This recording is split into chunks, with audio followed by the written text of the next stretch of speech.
오늘 우리에게 주시는 하나님의 말씀은 하박국 3장 2절과 17절에서 19절까지의 말씀입니다. 교독으로 공독하시겠습니다. 여호와여, 내가 주께 대한 소문을 듣고 놀랐나이다. 여호와여, 주는 주의 일을 이 수년 내에 부응하게 하옵소서. 이 수년 내에 나타내시옵소서. 진노 중이라도 긍휼을 잊지 마옵소서. 비록 하나님과 성하지 못하며 포도나무에 열매가 없으며 감람나무에 수출이 없으며 밭에 먹을 것이 없으며 위에 양이 없으며 배양간에 소가 없을지라도 나는 여호와로 말미암아 즐거워하며 나의 구원의 하나님으로 말미암아 기뻐하리로다. 주 여호와의 나의 힘이시라. 나의 발을 사슴과 같게 하사 나를 나의 높은 곳으로 다니게 하시리로다. 이 노래는 지혜한 사람을 위하여 내 숨에 맞춘 것이니라. 아멘. 기도하시겠습니다.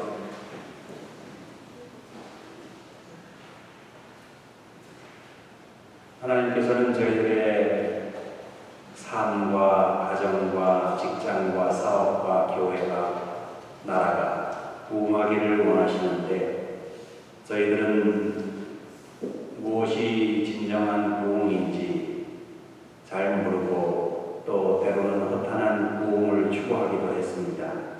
주님께서 원하시는 부흥이 무엇인지 되돌아볼 수 있는 이 시간 되게 하여 주시옵소서. 예수 그리스도의 이름으로 기도드립니다. 아멘.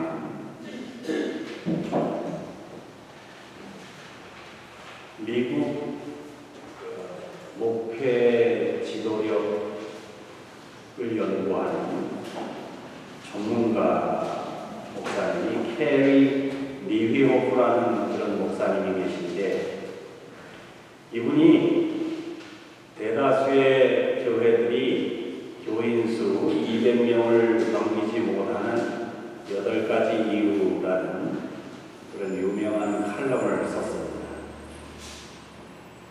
이분이 이제 미국에 있는 교회들을 다 통계를 내보니까 평균적으로 교인 수가 89명, 89명이래요. 2013년 통계니까 지금은 조금 더 줄었을 수도 있습니다. 그리고 전체 교회의 대다수에 해당되는 60%가 교인 수가 다 100명이 안 된대요. 우리가 생각하는 1000명 이상 모이는 큰 교회는 2%밖에 안 돼요. 전체 교회. 그러니까 우리 교회 역시 미국에 있는 그런 교회 중에서 지극히 평범하고 평균적인 하나의 지역 교회에 해당합니다. 그런데 이 리휘호프 목사가 조사를 해보니까 그게 100명 이하인 교회들 교인들이 그러면 교회 부흥을 원치 않느냐? 그렇지 않다는 거예요. 오히려 큰 교회 교인들보다 작은 교회 교인들이 더 부흥하기를 원하고 더 부흥하게 해달라고 기도하고 더 열심히 교회 봉사해요. 작은 교회 교인들이. 그럼에도 불구하고 많은 교회들이 교인 수 200명을 넘기지를 못한다는 거예요. 넘기지 못하고 이렇게 문을 닫거나 때로는 소멸하는 그런 교회들이 대다수랍니다. 그런데 그 목사님이 제시하신 그 8가지 이유 중에 대표적인 거 한 5가지만 저희 한번 살펴보려고 합니다. 첫 번째로 목회자 개인에게 주어진 일이 너무 많다. 그게 첫 번째 이유예요. 교회가 100명 이하의 작은 교회로 머물 수밖에 없는 이유. 목사님이 혼자서 교인들 성경 공부 인도하고 상담하고 신방하고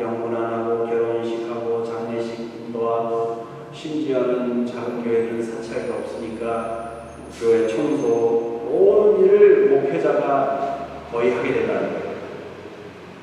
그러니까 목사가 차분하게 앉아서 교회 여러 가지 부족한 점을 이렇게 어떻게 하면 메울 수 있을까? 교회의 부흥을 위해서 묵상하고 기도하고 계획하고 이런 일들이 사실은 목회자가 해야 될 일인데 그 일을 할 시간이 없다는 거예요.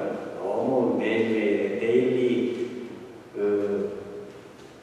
매일매일 일상생활에 주어진 임무가 많아서 이제 그런 식으로 하다가 목회자가 능력이 있거나 혹은 뭐 지역적으로 주택단지가 개발이 되거나 해서 교인 수가 200명이 넘게 되는 그런 경우가 생긴대요. 그러면은 교회 행사 외에도 목회자가 성도들의 개인사, 가정사 이런 데 이제 참가하게 되는 일이 많아지는데 목회자가 이제 교인 수가 200명이 넘으면 목회자가 그걸 못한다는 거예요.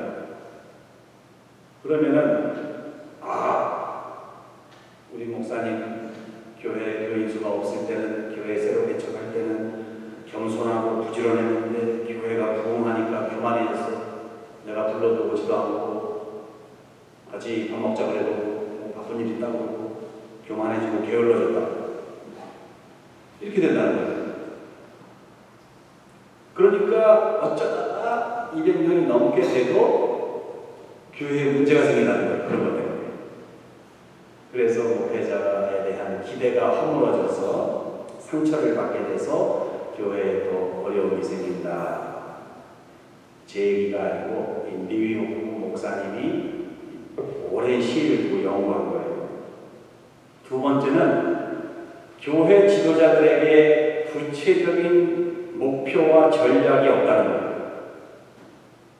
교회가 100명 이상이 되려면 교회 지도자들이 적어도 교회 지도자들이 다 동의하고 참여할 수 있는 목표와 전략이 있어야 되는데 100명 이하의 교회에서는 교회 지도자들이 각자 할 일이 너무 많아서 목회자뿐만 아니라 교회 지도자들이 각자 바쁜 일에 나름대로 종사하고 있어서 그 일을 제대로 추진하지 못한다는 거예요.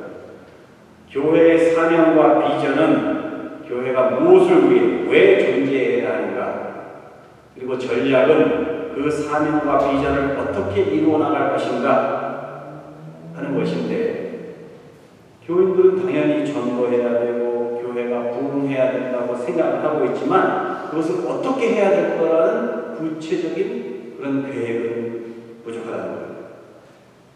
그 전략이 수립되려면 교회 지도자들이 서로 대화하고 설득하고 의견을 하나로 모으고 이렇게 해야 되는데 작은 교회 지도자들은 목회자도 말할 것도 없고 장로님들도 집사님들도 각자 할 일이 많아서 교회에서 서로 주일날 인사 나누는 시간도 제대로 없는 거예요.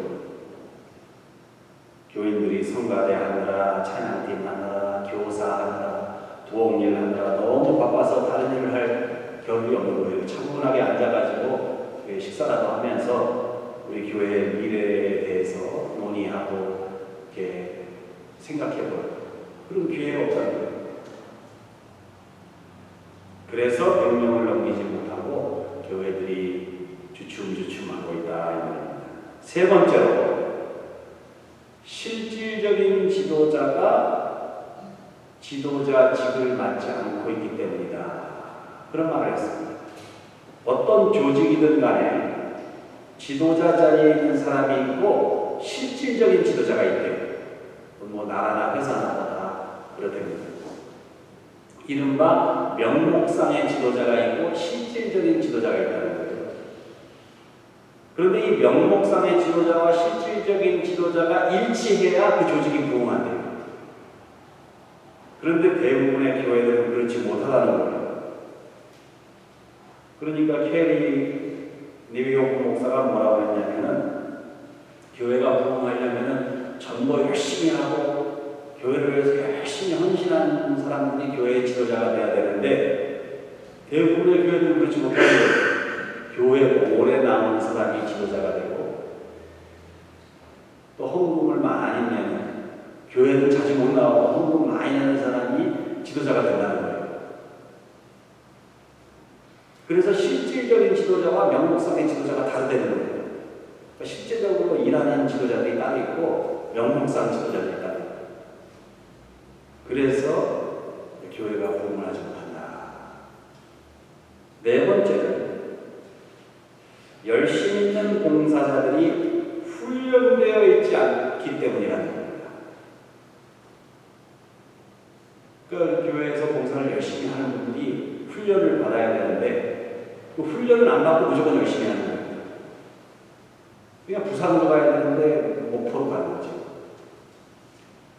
그런데 이제 큰 교회의 경우에는 봉사자들이 이제 훈련을 받지 않아도 각 부서마다 기관마다 목사님들, 전도사님들이 있잖아요. 사역자들이 많으니까 그런 데로 체계적으로 불러가는데 작은 교회는 그렇지 않다는 거예요. 작은 교회에서는 지도자들이 훈련받아서 그 일을 감당해야 되는데 그 일을 감당하지 못하니까 목사가 하고 사모가 하고 하다못해 목사 자녀들이 하게 됩니다. 그 일. 그러다 보니까 교회가 부흥이 안 되고 어쩌다가 부흥이 되더라도 목회자가 떠나고 이러면 교회가 갈 길을 못 잡는다. 그러다 보니까 교회의 장로가 되고 집사가 되고 교회에 뭐 물건이 어디 있는지 저는 우리 교회 우리 제1교회 장로님들이 저한테 저 창고 문 열어달라고 부탁하는 경우가 여러 번 있어요. 자주 있어요. 그러니까 그 교회 장로님들이 그 교회 창고 열쇠가 어딘지도 모르는 거예요. 그 역사가 오래된 교회이지만 그래서 제가 이 문도 열어주고 창고도 열어주고 그러는 경우가 많습니다. 다섯 번째, 불필요한 모임이 너무 많다. 미국 교회나 한국 교회나 성장하던 시대에는요, 프로그램이 많을수록 교회가 부흥했어요. 그래서 우리는 그거를 이제 백화점식 운영이라고 합니다. 교회 가면 내가 내 적성에 맞는 그런 그룹이 있고 그런 성경 공부가 있고 내가 정할 수 있는 프로그램이 많아야 내가 참여할 수 있는. 인구가 기하급수적으로 늘어나고 신도시가 우후죽순으로 생겨나고 그러니까 백화점식으로 교회를 해놓으면 교회를 크게 져놓고 사역자들을 많이 고용해서 프로그램을 많이 해놓으면 교회가 저절로 부흥하던 시절이 있었습니다. 그건 미국도 마찬가지고 한국도 마찬가지고. 근데 지금은 안 그렇습니다. 미국에서는 지금은 교회를 새로 지어놓으면 교인들이 다 떠난다. 그런 오히려 반대 현상이 벌어지고 있어요. 이 교회의 프로그램이 그런데 이제 그런 그 성향에 이렇게 밀려서 교인들이 계속 그것을 추구한다는 거예요. 교인들이 새벽 기도하자 그러면 새벽 기도하고 수요 기도해야자 그러면 수요 기도하고 금요 예배 드리자 그러면 금요 예배 드리고 또 주일에 또 골프 치러 가는 분들이 있으면 또 주일 아침 일찍 또 예배 드리자 8시에 예배 드리자. 근데 이걸 다 하다 보면 옆에 있는 교회는 제자 훈련하니까 우리 교회도 제자 훈련하자. 옆 교회에서 뭐 셀 모임 한다더라 우리도 셀 모임 하자. 옆 교회에서 커피 브레이크라는 프로그램 한다니까 우리도 커피 브레이크 하자. 이러다 보니까 너무 교회 모임이 많고 그거를 목회자가 감당을 못하고 교회 지도자들이 감당을 못하게 되는 거예요. 그러니까 정작 교회에 벌려놓은 일들이 너무 많다 보니까 그런 일들을 하느라고 정작 중요한 일을 못하는 거예요. 다른 일을 다 하다 보니까 주일날 설교 준비를 못하는 거예요. 그런 일들이 벌어진다 이거죠. 그러니까 캐리 리히오프라는 목사님이 불필요한 모임을 최소화하고 목회자와 지도자들, 봉사자들 모두에게 무엇이 중요한지 그 중요한 일을 몇 가지만 골라서 선택해서 그 교회와 지역사회의 특성에 맞게 교회의 개성을 개발해 나가야 된다. 이런 제언을 하고 있습니다. 그러니까 활동이 많다고 교회가 부흥하는 게 아니라는 거죠. 교회가 바쁘다, 효율적으로 운영되는 게 아니라는 얘기입니다. 예수님께서 마르다에게 뭐라고 말씀하십니까? 네가 여러 가지 일로 분주하나 한 가지만 하든지 몇 가지만 하든지 족하리라. 그런데 이 작은 교회의 특징은 모든 교인들을 다 만족시켜야 되니까 교인이 몇 명 되지 않는데 그 중에 몇 사람이라도 잃을까봐 그들을 모두 만족시키려고 목회자가 노력한다는 거예요. 그래서 교인 한 사람이 뭐 하자고 하면 뭐 하는 거예요. 그래서 해리 리오 목사는 용감한 지도자는 용감한 부모와 같다. 훌륭한 부모는 자녀가 해달라는 모든 것을 다 해주지 않는다. 지혜로운 부모는 자녀들에게 정말 이롭다고 생각하는 것을 형편에 따라서 신중하게 골라서 용기와 확신을 가지고 밀어붙인다. 이런 조언을 하기도 합니다. 여러분들은 어떻게 생각하세요? 제가 5가지만 말씀드렸는데 이 캐리 리오 목사의 조언이 그럴듯하지요? 오늘 본문에 보니까 하박국 시대에 서로 갈등하고 분열하는 그런 이스라엘 백성들에게 선지자 하박국이 이렇게 말씀하고 있습니다. 본문 2절입니다. 여호와여, 주는 주의 일을 이 수년 내에 부응하게 하옵소서. 이 수년 내에 나타내시옵소서. 선지자 하박국이 지금 뭘 원하고 있어요? 부흥을 원하고 있어요. 부흥을 위해서 기도하고 있어요. 그런데 여기서 중요한 사실이 있습니다. 주는 주의 일을 부응하게 하옵소서. 여호와 하나님, 내 사업을 부흥시켜 주시옵소서. 내 교회를 부흥시켜 주시옵소서. 내 나라를, 이 민족을 부흥시켜 주시옵소서. 그렇게 기도하지 않았죠? 하나님의 일, 주의 일이 부흥되기를 기도했습니다. 이게 상당히 중요한 부흥에 관한 진리입니다. 하나님의 일이 부흥되는 게 진짜 부흥이기 때문에 이 하박국의 기도와 예수님께서 우리들에게 가르쳐 주신 주기도문의 내용이 아주 흡사합니다. 하늘에 계신 우리 아버지여, 이름이 거룩히 받으시고 나라의 임하옵시며 뜻이 하늘에서 이룬 것 같이 땅에서도 이루어지이다. 하나님의 이름이 거룩히 여김을 받도록, 하나님의 나라가 이루어지도록, 하나님의 뜻이 이 땅에 이루어지도록, 그렇게 사람의 일이 아니라 하나님의 일이 부흥되기를 기도하고 있습니다. 마찬가지로 하박국은 하나님의 일이 부흥되어 하나님의 이름이 높아지고 하나님의 나라가 이루어지고 하나님의 뜻이 이루어지기를 위해 기도하고 있죠. 우리는 이렇게 기도합니다.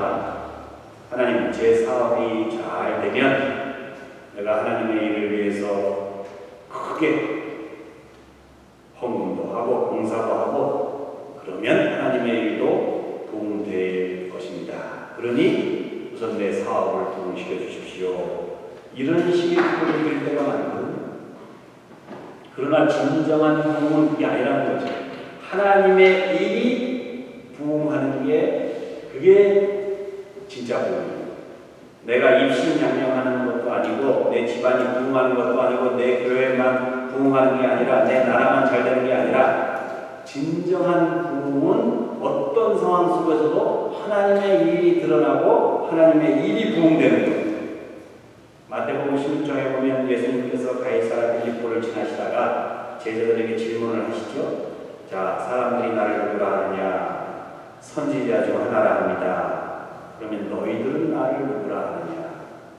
주는 그리스도시요 살아계신 하나님의 아들입니다. 자, 베드로가 대답을 합니다. 그랬더니 우리 주님께서 너무 기뻐하시면서 바요나시구나. 내게 이를 알게 한 것은 내 혈육이 아니요 하늘에 계신 내 아버지다. 내가 이제 이 반석 위에 내 교회를 세우겠다. 그리고 네가 하늘 문을 열고 닫는 그런 열쇠를 줄 텐데 땅에서 열면 하늘에서 열리고 땅에서 닫으면 하늘에서도 닫히리라. 이런 놀라운 권세를 주셨어요. 자, 그리고 나서 바로 예수님께서 뭐라고 하시냐면 이제 내가 비로소 예루살렘에 올라가 제자들에게 고난을 당하고 십자가에 못 박혀 죽어야 한다. 그리고 다시 사흘 만에 살아난다. 이런 말씀을 하십니다. 그랬더니 조금 전에 그렇게 칭찬을 들었던 베드로가 주님께 뭐라고 합니까? 주여 그리하지 마옵소서. 이 일이 결단코 주님께 미치지 아니하리이다. 그랬더니 예수님 뭐라고 그랬어요? 사탄아 물러가라.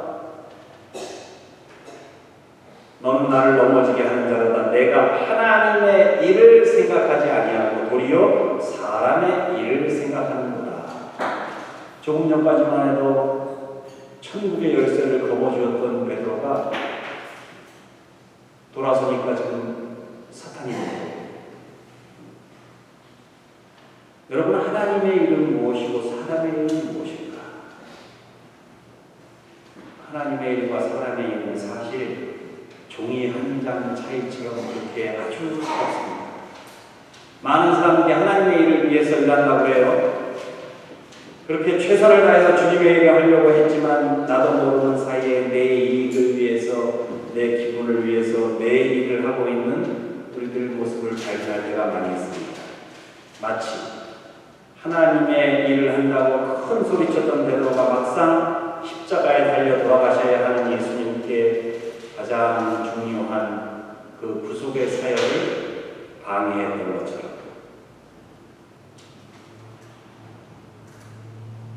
베드로는 예수님이 죽으시면 망하는 줄 알았습니다. 그러나 예수님은 당신의 죽으심이 부흥의 시작임을 아셨습니다. 중요한 것은 내가 하는 일이, 내 가정이 하는 일이, 우리 교회가 하는 일이, 우리 나라가 하는 일이 정말 하나님이 원하시고 하나님을 기쁘시게 하는 일인가?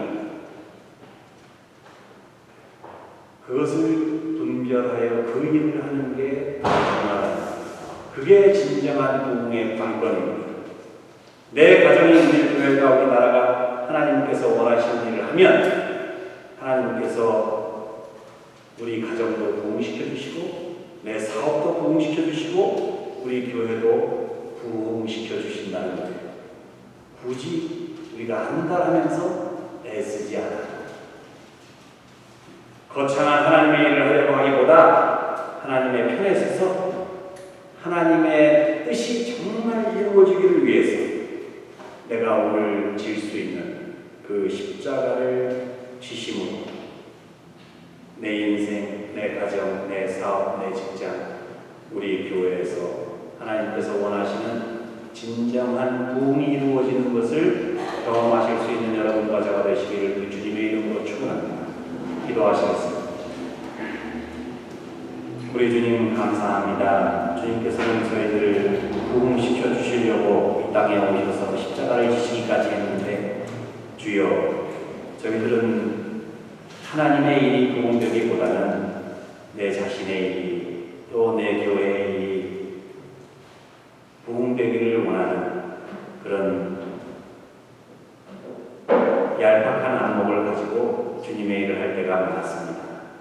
진정 주님께서 원하시는 일이 무엇인지를 깨닫고 그 일을 행함으로, 비록 그것이 내가 이 순간 십자가를 지는 그 험한 일이라 할지라도 그 일을 감당하고 주님께서 원하시는 진정한 부흥을 이루는 그 길을 갈 수 있도록 축복해 주시옵소서. 예수 그리스도의 이름으로 기도하옵나이다. 아멘.